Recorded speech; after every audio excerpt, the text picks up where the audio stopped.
Sí, bueno, muchas gracias. Gracias por estar aquí, gracias al comité organizador, tanto a la Comisión de Derecho Ambiental como a la Comisión de Derecho Agrario del Colegio de Abogados y Abogadas. Indudablemente el tema del cambio climático ha generado una reacción en nuestra sociedad a raíz de los cambios que provocan en el entorno.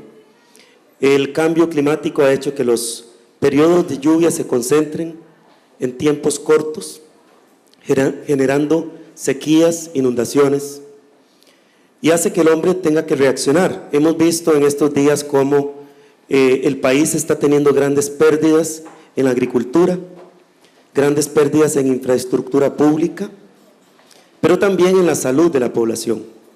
Por eso es que en esta ocasión nos acompañan especialistas en los diferentes temas, tanto ambientales como de administración de recursos hídricos, servicios públicos, para analizar este importante tema y poder determinar cuáles son los principales desafíos que tenemos como ciudadanos, como nación, frente al cambio climático y cuáles deben ser las soluciones que se proponen.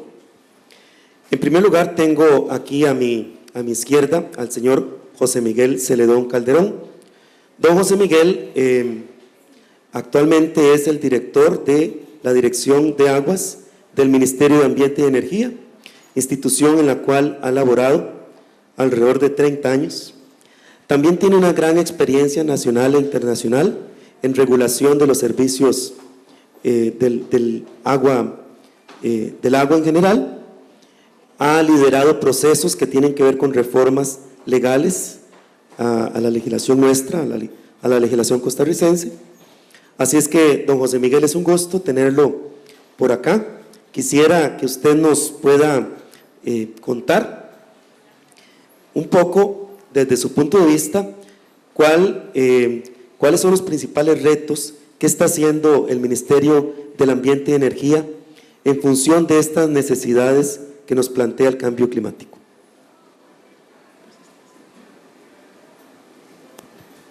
Bueno, buenas tardes a todos, muchas gracias por invitarme. Quisiera, antes de plantear el tema de cambio climático, hablar un poquito de algunos indicadores que sin cambio climático ya el recurso hídrico amerita su atención. Cuando hablamos desde el Foro Económico Mundial de Ciudad de Suiza, habla que la crisis del agua, la migración y el tema de cambio climático son los principales riesgos de la humanidad desde el punto de vista de atención. Y cuando uno ve, están sobre cualquier otro elemento. Igualmente, el índice de escasez de la Comisión Mundial del Agua ha establecido hace 15 años que Costa Rica y la región de América Latina podría enfrentar problemas de acceso al agua por desarrollo y por falta de acción, cosa que creo que ya vivimos en el país en muchas regiones. Además, recientemente el año pasado, nuestro indicador de gestión integrada del ODS fue el 45%, y si nos comparamos a nivel mundial, no andamos tan mal, que anda el 50%, sin embargo, países como Suiza y Dinamarca sobrepasan el 85%, y decimos que hacemos gestión integrada hoy día. Finalmente, la OCDE, como parte de la integración del país, encontró una falta de gobernabilidad enorme en el país, tanto así que para la incorporación del país a la OCDE estamos haciendo un plan de gestión en materia hídrica aceptado así para efectos de regular este tema. Y todo esto lo hacemos con una ley que fue promulgada en un país de banano y café, en un país de 650,000 habitantes, con un PIB de $261 por persona y un turismo incipiente.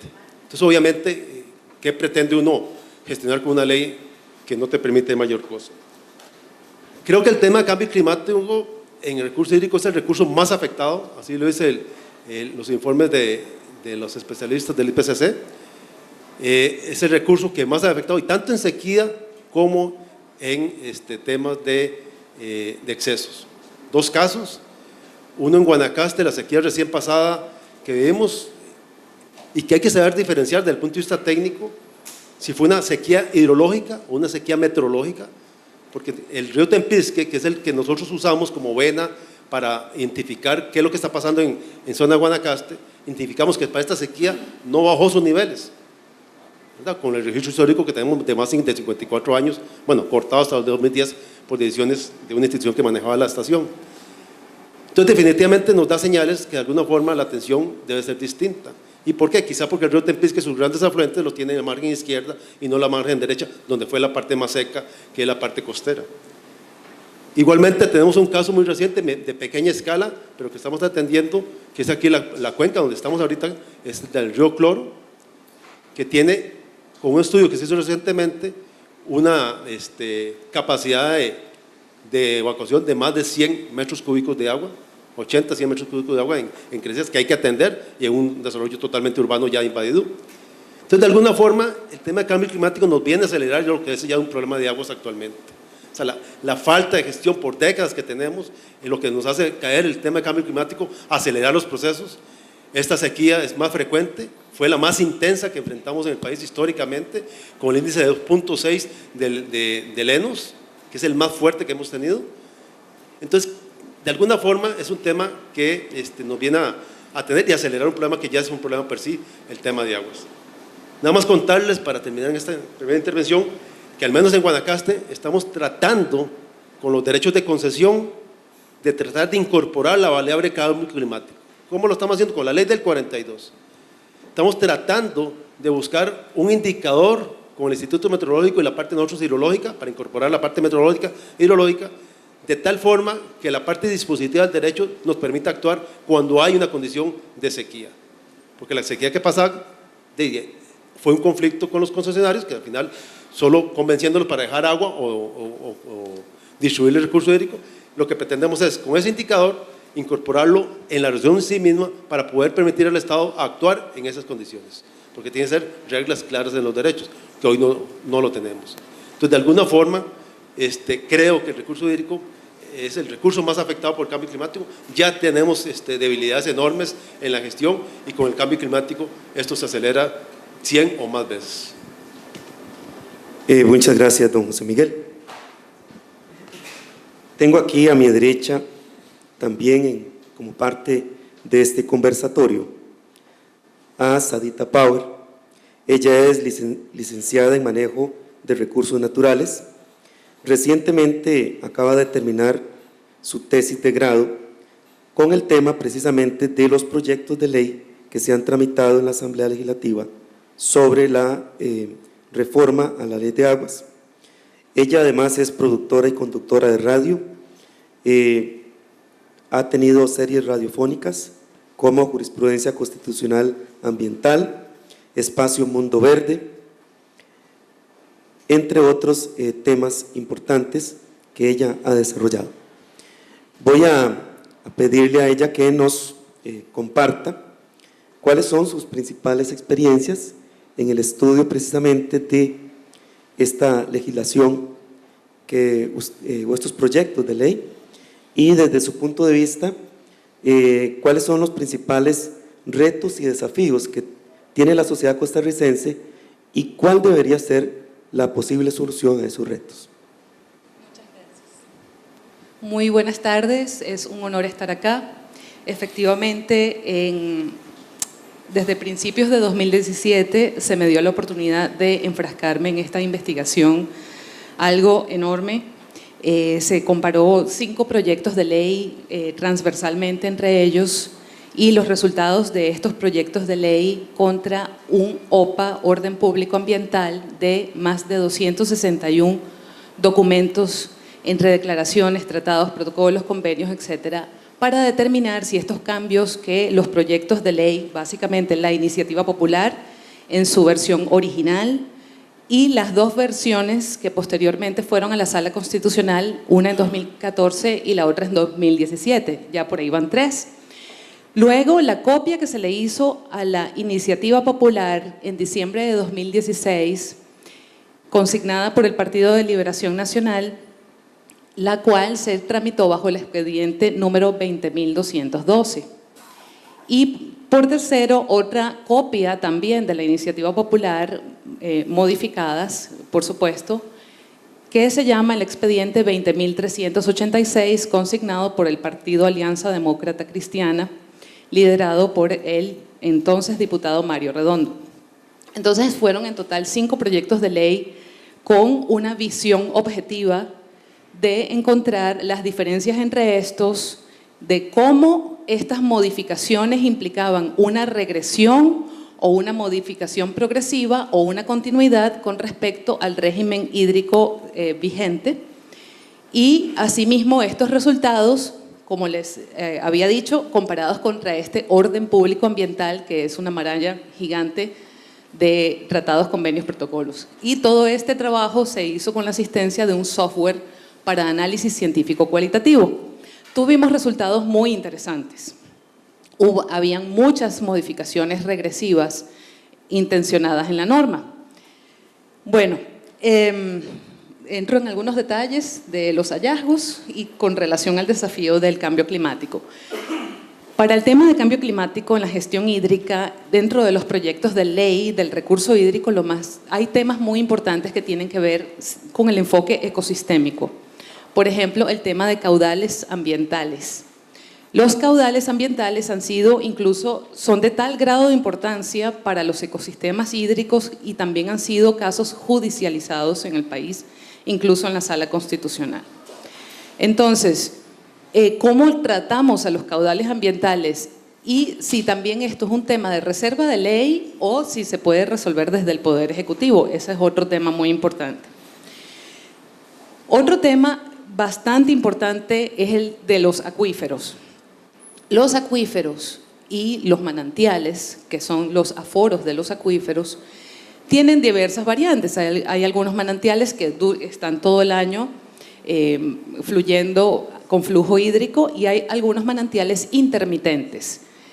Los manantiales intermitentes fueron desvanecidos totalmente de las 2 últimas iniciativas discutidas, tanto la de la última versión de la iniciativa popular se eliminaron totalmente y se cambiaron por un término que se denomina flujo intermitente pluvial, al cual no competen zonas de protección hídrica. Entonces, eso entre las regresiones.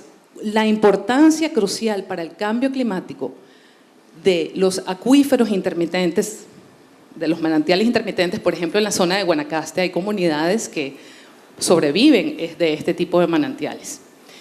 Entonces, los íbamos a desaparecer de la ley sin justificación técnica alguna, en contravención del principio de objetivación, que debe prevalecer en el diseño de normas ambientales. Otro tema bastante curioso fue que a la autoridad reguladora del agua, por ejemplo, en este caso, la Dirección de Aguas, la Dirección Nacional de Aguas, se le eliminaron todas de sus funciones, todas las capacidades discrecionales para dictar medidas preventivas, cautelares y correctivas ante potencial inminente daño de los cuerpos de agua en general. Entonces uno se pregunta, bajo la óptica del cambio climático, ¿cómo vamos a gestionar los recursos hídricos esenciales en el enfoque ecosistémico y de cambio climático cuando no podemos actuar preventivamente, cautelarmente, correctivamente y darle fuerzas a la autoridad reguladora del agua para resolver estos asuntos en el campo? Además de ello, también se cambiaron definiciones importantes que luego las definiciones en sí mismas no implican una inconstitucionalidad, por así decirlo, pero sí, al ser articuladas con la parte sustantiva de la norma, implicaban serias regresiones en contra de la conservación de los acuíferos y la posibilidad de prevalecerlos ante el cambio climático. Otro tema muy importante también dentro de acuíferos, por ejemplo, no se planteó absolutamente nada acerca de la cooperación internacional. Cuando Costa Rica tiene 2 cuencas binacionales y solamente la cuenca de Zixabola con Panamá presenta acuerdos, convenios de ley por préstamos del BID, que no tienen absolutamente nada que ver con la gestión integrada del recurso hídrico, ni de cuerpos superficiales o subterráneos necesarios, ¿verdad?, para estas cuencas binacionales, habiendo allí importantes acuíferos. Ahora con el tema de Cruzitas y todo lo que está pasando en la zona norte, en esta área, ¿es o no importante la cooperación internacional en cuencas binacionales en estas áreas. Por supuesto que lo es más aún cuando se trata de recursos naturales estratégicos, como las cuencas y los cuerpos de agua y los acuíferos en general. Luego, sí. Tal vez vamos Se a me dar pasaron los 5 oportunidad minutos. luego vamos a volver con usted. Muy bien, muchas gracias. Para dar un poco más de dinamismo a este conversatorio. Nos acompaña también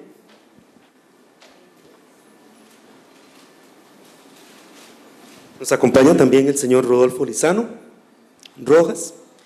Don Rodolfo es abogado y notario, actualmente es el director jurídico del Instituto Costarricense de Acueductos y Alcantarillados y asesor legal de la Junta Directiva de esa institución. Actualmente es coordinador regional del Grupo Técnico Marcos Jurídicos y Políticas Públicas del Foro Centroamericano y República Dominicana de Agua y Saneamiento. Ha sido promotor de diversos modelos de gestión de servicios públicos de agua y saneamiento y formulación de alianzas público-privadas para el desarrollo de infraestructura en agua potable. Uno de los grandes temas que ha estado en el tapete ha sido la concepción de el acceso al agua como un derecho fundamental. De hecho, hay un proyecto de ley de reforma constitucional para elevar a rango constitucional el acceso al agua potable como un derecho fundamental. También hemos conocido que en días recientes la Asamblea Legislativa aprobó en primer debate un proyecto que permite extraer agua de áreas protegidas. Quisiera que don Rodolfo nos pueda compartir un poquito sus apreciaciones en relación con estos u otros temas relevantes. Bueno, muy buenas tardes, muchas gracias Giovanni y compañeros. Quisiera contextualizar, como bien lo dice Giovanni, mi participación más que en la gestión integrada del recurso hídrico, que es importantísima, pero quisiera especificar en el tema del servicio público de agua potable y saneamiento, que es nuestra especialidad y que además creo que es importante ponerlo sobre la mesa en cuanto a varias problemáticas jurídicas que hoy enfrentamos y que quisiéramos fomentar la discusión a nivel nacional. Primero, recordar que el derecho o el acceso al agua potable y al saneamiento ha sido reconocido por Costa Rica como un derecho humano fundamental. Y esto ha sido así desde los años 70, empezando por la Conferencia de Mar del Plata en el año 77, pasando por más de 10 tratados y conferencias internacionales apoyadas por Costa Rica, hasta el año 2010 en que la Asamblea General de Naciones Unidas declara el derecho, o más bien el acceso al agua, como un derecho humano fundamental. Y nuestro país no ha sido ajeno a ese tratamiento. La Sala Constitucional ha venido desarrollando desde el año 92 una jurisprudencia bastante amplia en este tema. En ese contexto nos preocupa algunas posiciones que se han tomado desde el ámbito de la administración pública, no así del Poder Judicial, pero sí decisiones que se han tomado y que limitan ese derecho a las poblaciones a poder acceder a agua para consumo humano. Y quisiera poner un caso práctico que mencionaba ahorita Giovanni, un caso que estamos viviendo hoy, que tiene que ver con una aparente antinomia normativa entre lo que es la ley forestal y la ley orgánica del ambiente en cuanto se refiere a áreas silvestres protegidas y lo que tiene que ver con el derecho al agua y saneamiento de las poblaciones. Como bien lo decía ahora José Miguel, el problema del cambio climático nos pone en un dilema de carestía de recurso hídrico y el más afectado es el consumo humano, siendo este además el uso prioritario de acuerdo a la legislación costarricense. Resulta que muchas de las comunidades que hoy no pueden ser abastecidas, su única fuente se encuentra dentro de áreas silvestres protegidas. No existe otra alternativa desde el punto de vista técnico y financiero para poder llevar agua a estas comunidades. Son bastantes las que podemos enumerar y no es el espacio para hacerlo, pero son bastantes las que dependen de fuentes de recurso hídrico que se encuentran en estas áreas. Hacemos el planteamiento entonces ante la Procuraduría General indicando que en una interpretación integral del ordenamiento jurídico, empezando por la Constitución política, por los tratados internacionales, por la jurisprudencia constitucional, consideramos que prevaleciendo el derecho a las poblaciones, que está directamente relacionado con la salud y la vida, el derecho al agua potable, no se ve ninguna objeción para que en esa interpretación amplia y sistemática del ordenamiento pueda tomarse agua, recurso hídrico, para llevar agua a las poblaciones y poder así garantizar ese derecho.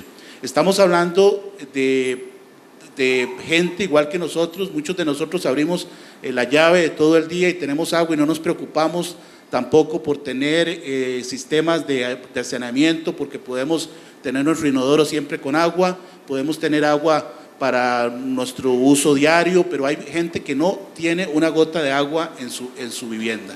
Y esto es un tema preocupante para el país, o sea, no podemos sustraernos a esos grupos que se encuentran excluidos. La Procuraduría indica que no, con una interpretación que hace de una lectura pareciera rápida, con todo el respeto, por supuesto, a mis colegas de la Procuraduría, nos dice que el artículo 18 de la Ley Forestal solo permite 3 usos en áreas silvestres protegidas y que dentro de ellos no está el tomar agua para consumo humano, a pesar de toda la relación normativa, constitucional y derecho internacional que hacemos, donde indicamos que debe prevalecer entonces, como les digo, una interpretación integrada. Okay, hasta ahí ya estamos con un problema de que tenemos poblaciones ya prácticamente con esta interpretación condenadas a no tener agua. Pero viene otro problema más complejo todavía. El artículo 5 y 18 de la Ley Constitutiva de la AIA, desde el año 61, le obliga a la AIA a comprar tierras para garantizar la captación de agua para consumo humano y la protección de las zonas donde se encuentra la captación.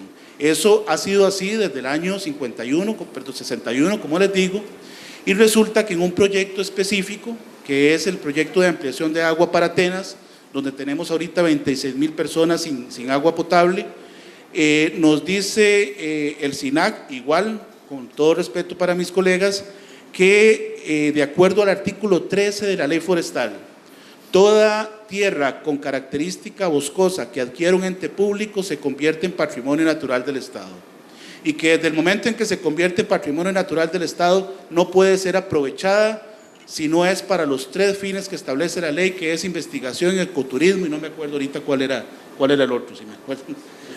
Investigación científica, pero nunca para agua potable. O sea, podemos ir a hacer turismo, pero no podemos garantizar el agua a las poblaciones dentro de los parques o dentro de las áreas silvestres, entre las 9 categorías que están establecidas en nuestro ordenamiento.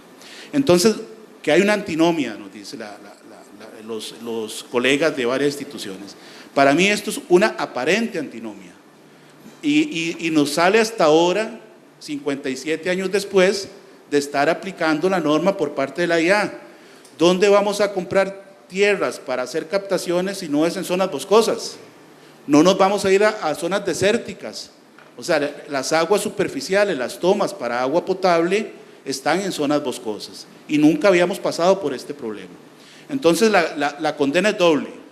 Ni podemos tomar agua de las zonas declaradas como áreas silvestres protegidas, y cuando el AIA compra la tierra para captar y para proteger, se convierte en patrimonio natural y ya no podemos captar. Se paralizó el país, ya no más proyectos para agua potable.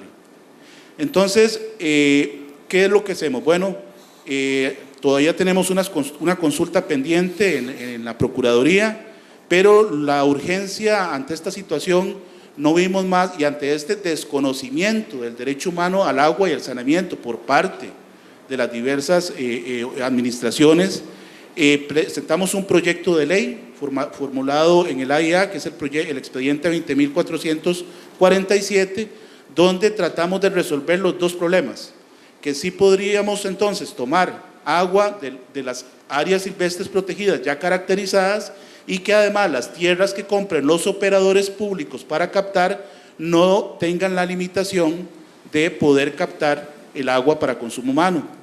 Este proyecto, dichosamente, es un tema muy fresco.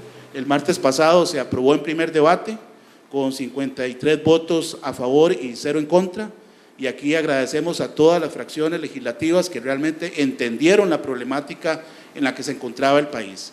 Esperamos ya segundo debate, donde hoy hicimos una reunión con las fracciones, con las nuevas jefaturas de fracción, y nos dan el apoyo total a la iniciativa. Pero ¿qué es lo que quiero ilustrar con esto?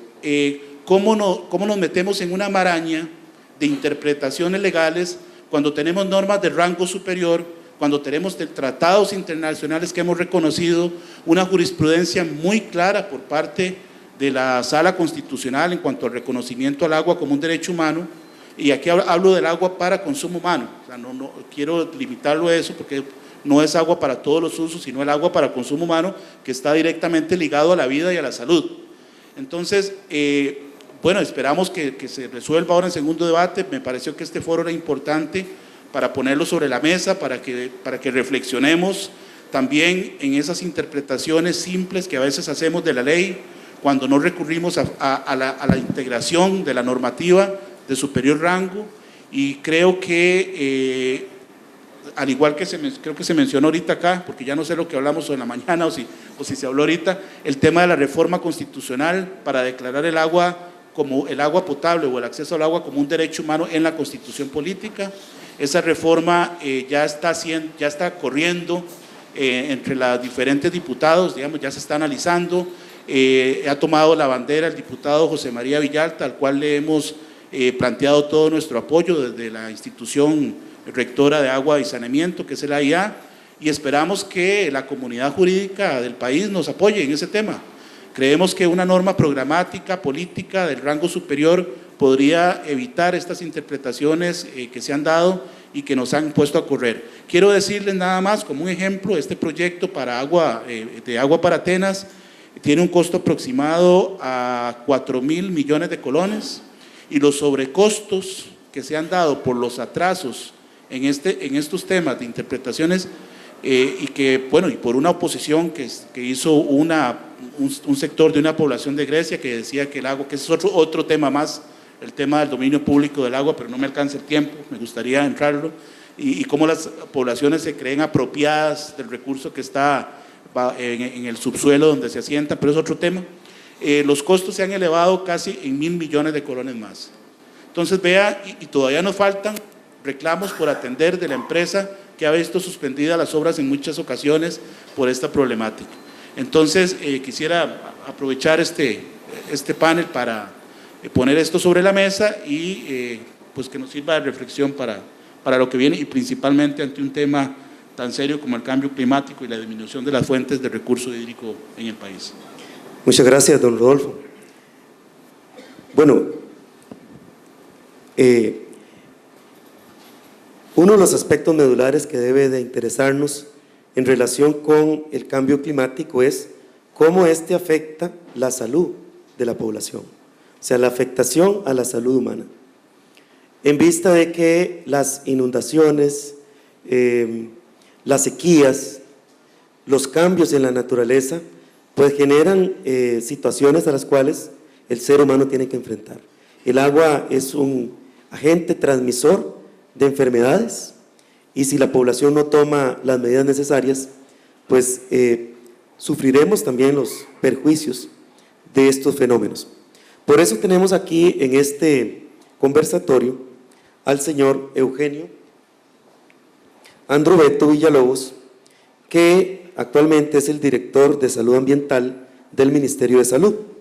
Don Eugenio es ingeniero civil, tiene una maestría en ingeniería sanitaria, también ha realizado estudios de posgrado en evaluación de impactos de la Universidad de Costa Rica, ha laborado durante 19 años en el Ministerio de Salud en temas de gestión integral de residuos, calidad de vertidos de aguas residuales, protección radiológica, saneamiento ambiental, entre otros temas. Quisiera preguntarle a don Eugenio, desde su punto de vista, ¿cuáles son los principales desafíos que enfrenta nuestra sociedad frente al cambio climático? ¿Qué está haciendo el Ministerio de Salud? ¿Hacia dónde vamos? ¿cuál es la participación del Ministerio de Salud en el tema hídrico? ¿Qué cambios proponen en nuestra legislación para mejorar esa gestión? Sí, muy buenas tardes y muchas gracias por la invitación. Desde la competencia que tiene el Ministerio de Salud, de acuerdo con la Ley General de Salud, le corresponde la vigilancia de la calidad del agua para consumo humano, el agua potable, y también la vigilancia en la calidad de los vertidos de aguas residuales. Definitivamente el agua para consumo humano debe ser un derecho fundamental. Debe protegerse ese acceso de las poblaciones, ese acceso de las personas hacia el consumo del agua para la ingesta y para otros usos, entre ellos lavar su ropa, poder cocinar, la parte de saneamiento.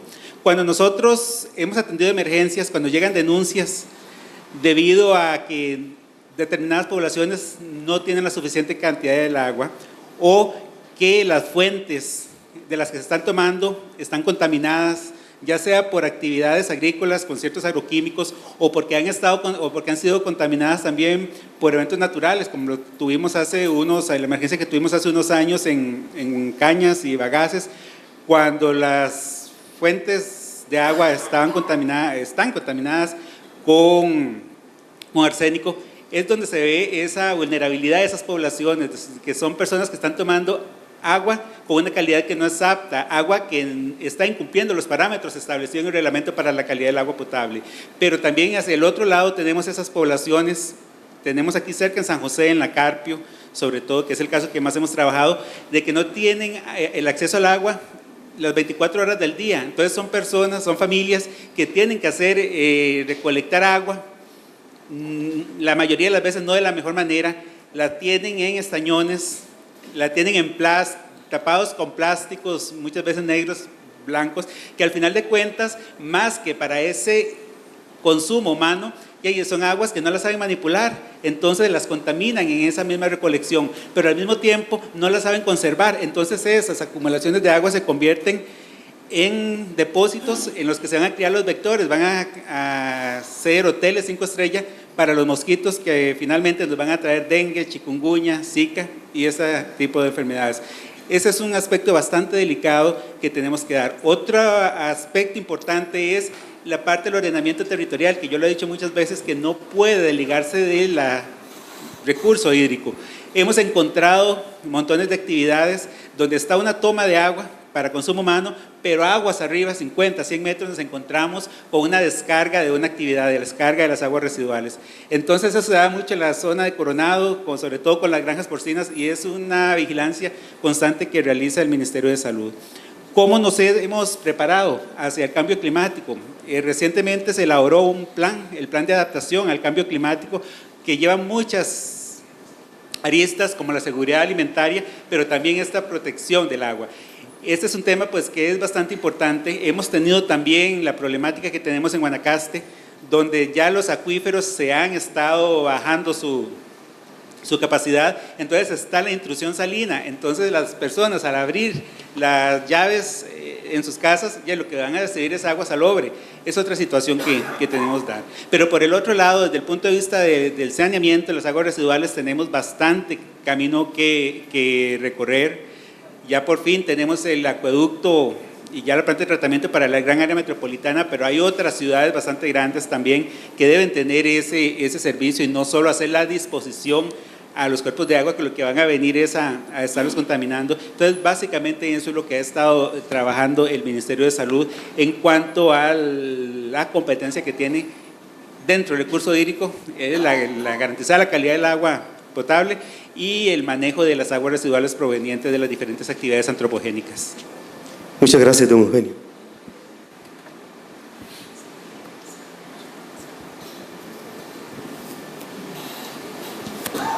Bueno, también nos acompaña en este conversatorio el señor Felipe Carazo Ortiz.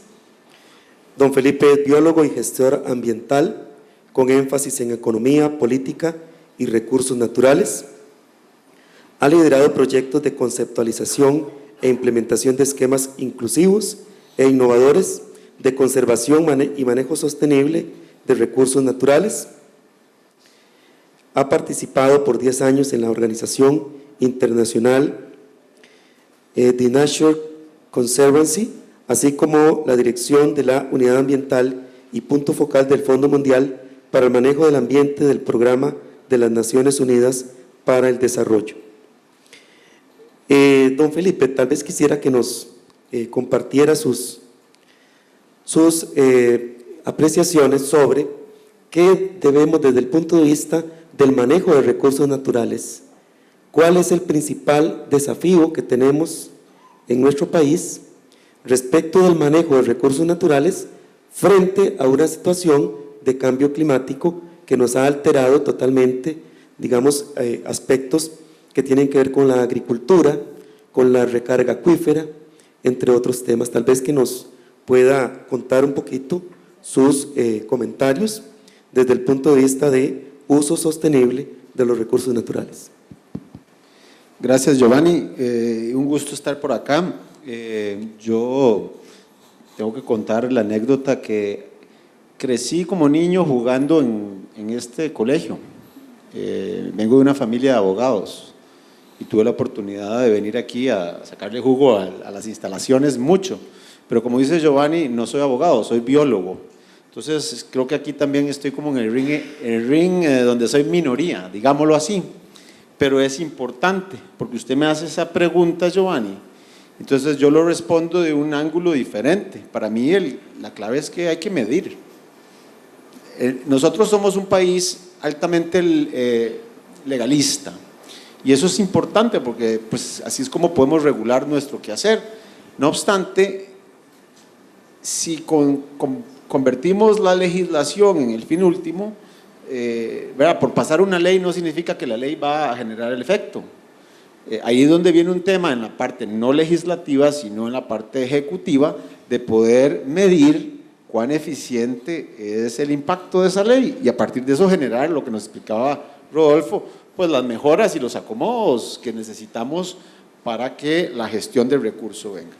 Si traemos el tema de cambio climático, todavía es más necesario medir. ¿Por qué? El tema de cambio climático es complejo, pero digamos que hay dos frentes principales de abordaje. Uno es lo que llamamos mitigación y otro es lo que llamamos adaptación. Curiosamente, en nuestro país nos hemos guiado primariamente por una agenda de mitigación, que no digo que esté mal, más bien creo que es valioso. Nos hemos posicionado, carbono neutralidad, ahora hablamos de descarbonización, que está bien, siempre y cuando, creo, para el país eso sea un buen negocio, porque si medimos bien, nuestro impacto en mitigación a nivel global es muy marginal. No obstante, pues podemos hacer toda la carbono neutralidad, pero si igual estamos expuestos a nivel del territorio, pues hace falta algo. Y ahí es donde viene la variable de adaptación. O sea, ¿cómo podemos hacer que nuestro territorio, que sí es altamente vulnerable al impacto del cambio climático, producido por las emisiones de muchos otros, tiene la capacidad de responder? Y ahí es donde está la vulnerabilidad del recurso hídrico que conversaban los colegas. Lo que pasa es que en mitigación es relativamente mucho más fácil medir que en adaptación, y creo que por eso hay una inercia a estar en esa zona de confort de mitigar. ¿Cuál es su huella, su nivel de emisión, cómo compensa o cómo reduce y cómo compensa? En adaptación la métrica es muy difícil, es mucho más compleja. ¿Por qué? Porque las múltiples variables del territorio generan un efecto difícil de capturar para ver cuál es el impacto real del cambio climático y no una exposición de riesgo que no tiene que ver con el cambio climático. Sin embargo, creo que si nosotros como país entendemos eso y empezamos en ciertos frentes, y uno es el hídrico, a aplicar métrica, podemos lograr mucho. No solo para responder al cambio climático, pero también para movilizar fuerzas y actores que permitan generar una incidencia en el cambio de ese marco legislativo que, como dice bien don José Miguel, es de otro país. Y eso se requiere, y estamos dando vueltas en círculos hace rato con ese tema. Don Joselino, ¿hace cuánto estábamos luchando para mover eso en la Asamblea hace unos años atrás? En fin, ¿qué pasa? Aquí les traigo un ejemplo. Hay una iniciativa que se llama Aguatica, que justamente es un esfuerzo para intentar generar métrica aplicada, para buscar esa eficiencia, transparencia y trazabilidad en el recurso, en la gestión del recurso hídrico. Si nosotros logramos eso aprovechando las condiciones que ya ofrece nuestra institucionalidad, don José Miguel y don Rodolfo no me dejan mentir, o sea, este país tiene instrumentos. Tenemos el canon de aguas, está trabajando el canon de vertidos para que logre ser muy operativo. Existe una tarifa hídrica marginalmente implementada vía el modelo SPH, pero que se puede traer a escala. Pero, de nuevo, la ciudadanía no va a estar receptiva a que estos instrumentos vayan más allá si no hay una métrica. Y por el otro lado, en ese esquema legalista institucional, la sociedad cae mucho en casi que, el caso de Atenas, el gobierno me lo tiene que solucionar todo. No, ¿cómo logramos con la métrica generar esos esquemas, esas alianzas público-privadas, esos instrumentos de cooperación? Bueno, con el tema de Aguatica hemos intentado generar un esquema de métrica que logre, por un lado, llevar e invitar a la institucionalidad a ser más eficiente en el uso de los recursos en función de las zonas de recarga hídrica y que eso se traduzca en una contribución sistemática dirigida del sector privado y la ciudadanía para maximizar la inversión. Pongo un ejemplo, la SPH no puede invertir en estaciones de meteorología a través de su instrumento de retribución por servicios ambientales ligado a la tarifa hídrica. Bueno, ¿cómo logramos movilizar recursos y capital para hacer esa estación de tal manera que se pueda tener el conocimiento, la información de la variabilidad climática y así poder ajustar esas políticas? Pero que esa misma métrica que usa el SPH pueda ser la misma que usa la IA y así tener uniformidad.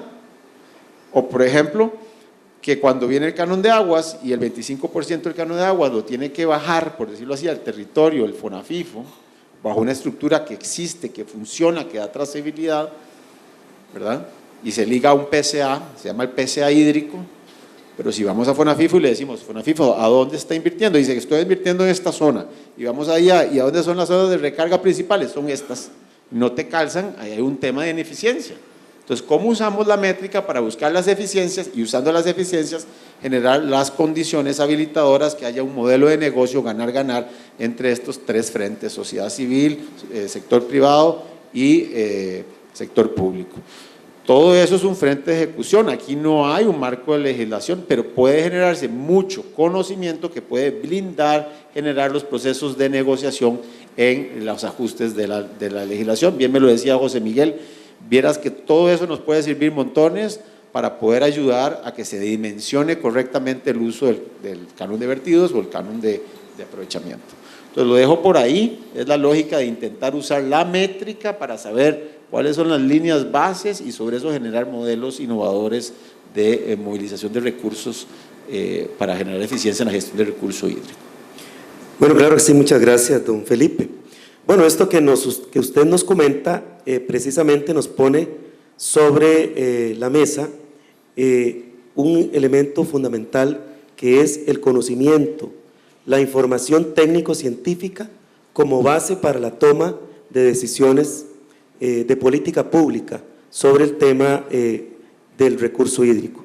Y precisamente por eso quisiera preguntarle a don José Miguel, director de Aguas del MINAE, que nos cuente un poco sobre este tema de qué se está haciendo para que las decisiones políticas, para que la política pública se tenga fundamento en la ciencia y la técnica. Gracias, Giovanni. Y creo que este tema es fundamental porque lo que no se conoce no se sabe y lo que no se sabe no se planifica y no se puede hacer. Para ponerles ejemplo, Costa Rica tiene de cobertura la parte de medición hidrológica, caudales, apenas un 52% del territorio. O sea, hay 48% del territorio que no se mide desde el punto de vista para hacer un balance. Se mide como foros puntuales, que son como fotos del día que uno mide. Entonces ya empezamos con un déficit del 48%. En la parte climática, que es la otra parte, estamos mucho mejor. Este es un tema crítico. Realmente se le ha planteado a las diferentes autoridades este tema como un plan de acción y para peores en la parte hidrológica que toca primero, más bien vamos para atrás. Porque el que hace hidrología en este país se llama el ICE. Y el ICE es el que tiene las estaciones por décadas. Un ejemplo, la que lo contaba al principio, la guardia en Tempisque, 2010 le cortaron los fondos, salió de operación. O sea, quedamos con 54 años de información cortada al 2010, se retomó por el AIA del 2015 y estamos volviendo a generar la información. Entonces, de alguna forma, cuando estamos hablando de cambio climático, si ya el problema de conocimiento de recursos hídricos es un problema, tener certeza científica de cuánto hay en el acuífero, de cuánto hay en el río, cuál es el balance hídrico, subterráneo, superficial, cuando hay cambio climático mucho más, porque se comporta distinto. Y vamos a lo que pasó en Guanacaste con la sequía. Gracias a Dios que tenemos un proceso de monitoreo conjunto, allá Senara y nosotros, en los principales acuíferos de Guanacaste, que venimos desde 2008, donde los principales acuíferos los medimos, identificamos comportamientos, Sardinal, Playa Panamá, que sí se desaló, el Coco, Liberia, margen derecha del Tempique, etcétera, y eso permite tomar acciones oportunas. Por ejemplo, Sardinal, vimos que el comportamiento fue excelente. Claro, bajó, como es normal, no hay lluvia, estaba seco, pero se comportó en los niveles óptimos de aprovechamiento. Eso, sin esa información de ese monitoreo, hubiéramos estado a ciegas de qué pasó en ese momento. ¿Qué estamos haciendo? Ya se ha avanzado algo. Estamos conveniendo con el ICE, con el canon de aprovechamiento, que ellos pagan, bueno, que no pagan ellos, lo refieren a la tarifa eléctrica, nos refieren al MINAE, convenir a ver cómo esas estaciones que van a dejar de operación se la pasan al MINAE. El MINAE no tiene ese expertise de operar, debería ser el ICE y pagar nosotros el servicio. Igualmente, y ahora que hablaba Felipe del canon de vertidos, la mejor experiencia, se promueve el canon de vertidos, se dice que vamos a ir hacia metas de reducción. Para poder usted reducir algo, tiene que saber cuál es la línea base, no cómo vamos a llegar a reducir algo que no sabemos cuál es el nivel de contaminación. Entonces, el decreto, la norma no se puede implementar. La decisión fue de hace 5 años reunirse con la academia, con el AIA y con Salud y hacer un programa nacional de monitoreo de calidad de aguas, que es otro tema olvidado. Ya tenemos 3 años de hacerlo, ya está todo el Pacífico Central levantado, el Caribe se levantó, está en proceso de tratamiento de los datos y estamos en la zona norte, en 5 fases. Falta el sur y falta la parte Pacífico Norte. Y eso nos va a permitir definitivamente implementar metas de reducción para aplicar el canon de forma efectiva, para poner metas, Entonces, de alguna forma la información es necesaria, y no solo cantidad, calidad. Igualmente, bueno, y esto, para que tal vez un anuncio, todo está disponible en línea, en acceso universal, en nuestra página web desde el 2016, y geoespacialmente. Puede entrar al mapa o puede entrar en la parte dura de la página web y accesar la información de datos de calidad o datos de cantidad de lo que estamos haciendo. Igual implementamos una red automática de monitoreo de aguas subterráneas que ya vamos por 44 puntos, este año debemos terminar en 60 puntos, empezamos por Guanacaste, vamos a pasar a la parte de San José, con el fin de tener información en tiempo real en nuestro centro de control de San José, de ver niveles, temperatura y intrusión salina, conductividad eléctrica que te da intrusión salina en la parte costera. Igual tenemos un proyecto que ya comenzó y que igual lo pueden accesar, al menos los temas de referencia porque está en proceso, que es la evaluación nacional de acuíferos hecho por el Servicio de los Estados Unidos. Es un producto que vamos a tener en 14 meses y ya nos dieron un adelanto y va a haber sorpresas.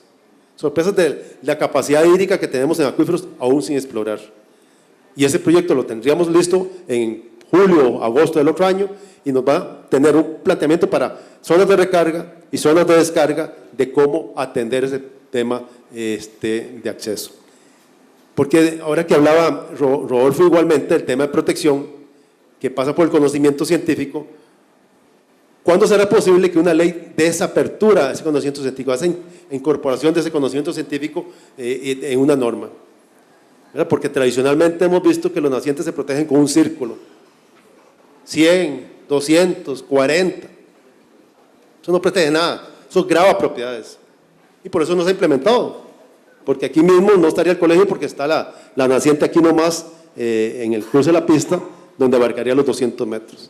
O sea, tenemos que ir a avanzar a la parte científica, proteger en las partes altas donde están los tubos de flujo y que le permita proteger realmente y le va a salir más barato a la IA comprar las tierras y al Estado implementar las normas. Hoy día no se implementan. Y es que eso viene del Código Civil de los años 1800, ¿no? ¿Cuánto es esa norma de círculos alrededor de nacientes, lo cual más que proteger, está agravando las propiedades y no se aplican. Entonces, eso es parte del conocimiento. Yo creo que es un tema importantísimo, tener conocimiento de la situación y en cambio climático mucho más, porque el agua no se va, se comporta distinto. Llegó Ney y arrasó con un montón de agua, llegó la CIA y se llevó el agua. Nosotros llevamos un indicador, tenemos un comité técnico de estadísticas del agua, y llevamos un indicador. Uno es el tema del balance, pero el balance desde el punto de vista de indicador, no como balance para tomar decisiones de distribuir el agua. Está en la página web también nosotros, lo trabajamos con el AIA, con el SENARA, con el INEC, con Banco Central y con otras instituciones de salud, etc. Y nos damos cuenta que el comportamiento anual es distinto, 111 kilómetros cúbicos un año, 113 otro, 114 otro, se comporta distinto. Ese conocimiento, ese comportamiento y local es muy importante conocerlo para poder gestionar bien el agua. Muchas gracias, don José Miguel. Y continuando con este tema de la contaminación de los recursos hídricos, de la vulnerabilidad que tienen, indudablemente, hoy día el recurso hídrico se ve amenazado porque los factores de contaminación se han incrementado, las sustancias contaminantes cada vez se vuelven más peligrosas. Pero desde el punto de vista de regulación del tema contaminación, ¿qué nos puede decir Sadita? Sí, muchas gracias por la pregunta. Y bueno, continuando con la exposición de don José Miguel, efectivamente, el tema de la contaminación hídrica está totalmente conectado con el cómo desafiamos el cambio climático. Entonces vemos que en el país y en el mundo en general, en todas las normas relacionadas, ya tenemos bastante desarrollado el tema de los vertidos puntuales. Pero ¿qué pasó con la contaminación de aguas por fuentes difusas? Allí no le hemos podido poner el dedo al problema. Entonces, para regular ese tema, la iniciativa popular y dos copias más tenían entre sus definiciones un concepto sobre contaminación de aguas por fuentes difusas. Sin embargo, con una redacción confusa, sin posibilidad de aplicaciones jurídicas prácticas. Algo así como una contaminación indeterminable que no se conoce su origen y no se sabe quiénes son los causantes actores. Entonces, a la hora de aplicar ciertamente esto, pues hay un enredo jurídico aquí, ¿no? Nos estamos enredando con la misma cuerda. Entonces, gracias a esta oportunidad que me dan aquí los señores don Joselino Chávez, director de la tesis de grado, don Fernando Cruz también participó con su conocimiento ayudándome en esta tesis. Entonces yo quiero dejar consignado acá un regalo para todos ustedes que consiste en lo que podríamos decir una definición más apropiada para empezar a regular este tema de la contaminación de aguas por fuentes difusas. Pero también quiero indicarles de una vez que este pequeño tip del iceberg que voy a compartir acá tiene muchísimo más desarrollo en la tesis final de grado, la cual me toca su defensa dentro de una semana, oral. Y quiero dejar para después el resto del iceberg, ¿verdad? Pero ya adelantándoles que tengo todo un cuerpo de teoría jurídica desarrollada bastante factible alrededor del tema para que luego compartamos más detalles. Entonces, la definición propuesta es muy simple, es contaminación determinable de un cuerpo de agua no proveniente de un vertido puntual, tan sencillo como eso. Quiero además agregar que cada palabra aquí en esta frase tiene un peso jurídico. Se las voy a explicar muy brevemente. Contaminación es una consecuencia no deseable y debe continuar siendo tipificada en el marco hídrico nacional. Determinable mediante método científico, por supuesto, en los términos de tipo, que es valores, cuánto es, origen, a qué se debe, responsables, quién o quiénes son los sujetos causantes, si los hubiere. La tercera palabra aquí de peso jurídico es cuerpo de agua, que es el bien jurídico tutelado.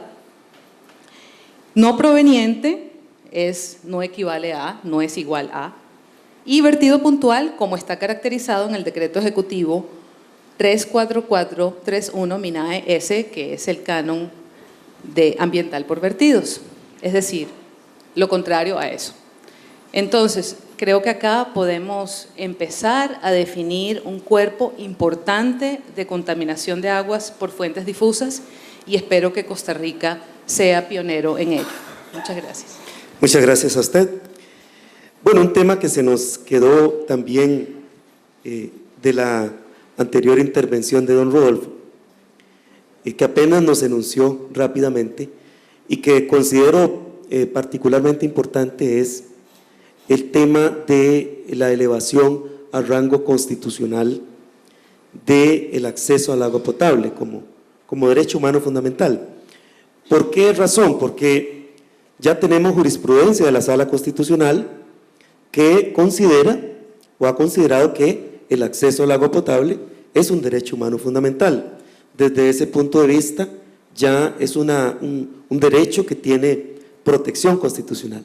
Quisiera entonces que nos dé su punto de vista de cuál es la necesidad de elevar al rango constitucional el acceso al agua potable, cuáles son las implicaciones que esto tiene y por qué considera usted que hay gente opuesta a esa opción jurídica. Muy bien, Giovanni. Tal vez para terminar una parte de la historia que les contaba al inicio, con relación al tema de captación en áreas silvestres protegidas, como la realidad a veces le gana a la formalidad jurídica, quiero contarles que hay varias captaciones que históricamente se han venido dando principalmente por azadas, por acueductos comunales, que están dentro de áreas silvestres protegidas. Entonces, uno de los planteamientos, o un segundo planteamiento que se la Procuraduría, bueno, ¿y ahora qué hacemos con estas? O sea, si ustedes nos dicen que desde el punto de vista jurídico, con base en el artículo 18 de la ley forestal, no podemos captar y ya hay captaciones de la cual dependen varias poblaciones del país, ¿cuál es la solución? Y aquí modula un poco la posición, la Procuraduría, y nos dice que sobre estas captaciones que ya hoy existen, se deben mantener por la primacía del derecho fundamental al agua potable. Entonces ya empezamos a ver un poco que sí empieza la Procuraduría a entrarle al tema del derecho humano al agua potable y al saneamiento, pero nos dice solo con las que están ahí, es como decir, para resolver lo que está ahí y no podemos meternos en tal problema de decirle a la IA que tiene que quitar esas captaciones de las azadas porque estaríamos en un problema mayor, que es las poblaciones que ya hoy tienen agua de esas captaciones. Entonces, pareciera que hay, todavía está como madurándose el tema del derecho humano al agua en la Procuraduría, que para un caso como que sí lo reconoce y que para el otro, que sí sería que es menos grave, dice no capten más, pero las que ya están captadas déjenlas ahí. Es más, déjenlas ahí, denles mantenimiento, inclusive pueden ampliar la captación, lo cual pareciera ser un contrasentido desde el punto de vista jurídico. Pero bueno, nos resuelve el problema inmediato que tenemos hoy con algunos proyectos, como es el caso de Atenas, donde la captación la tenemos hace 50 años y donde el proyecto que viene a resolver a esta población es la captación de 60 litros por segundo adicionales para poder resolver el desabastecimiento a la población de Atenas. De alguna manera nos resuelve el problema inmediato y con la ley que nos aprueba ahora esta legislatura, pues entonces consideramos que ya se nos viene a resolver de manera más clara la situación. Con respecto a la pregunta que me hacía Giovanni, ¿qué se ganaría con reconocer el derecho humano en la Constitución política? Bueno, ¿y cuáles son los temores que hay para hacer este reconocimiento? Recordemos que las resoluciones de la Sala Constitucional son interpretadas de diferentes maneras. Generalmente la jurisprudencia de la Sala ha reconocido el derecho obligando a las instituciones públicas a garantizar el agua en donde no la hay. O sea, y nos ha dicho, y así nos lo han dicho directamente, no interesa cómo lo resuelvan, lo tienen que resolver. Entonces nos ponen en una situación complicada. Si tenemos poblaciones en donde solamente, y lo digo, no es que nos lo pongan así en la resolución, en términos, digamos, en los términos más prácticos es así. Aunque nosotros planteemos desde ahí no tenemos una fuente, no tenemos una solución técnica y financiera para resolver, la Sala Constitucional nos dice, ese no es el problema de la sala, es el problema de la administración pública y es el problema del ente rector que tiene que garantizar, de acuerdo a la ley constitutiva, que toda la población tenga agua.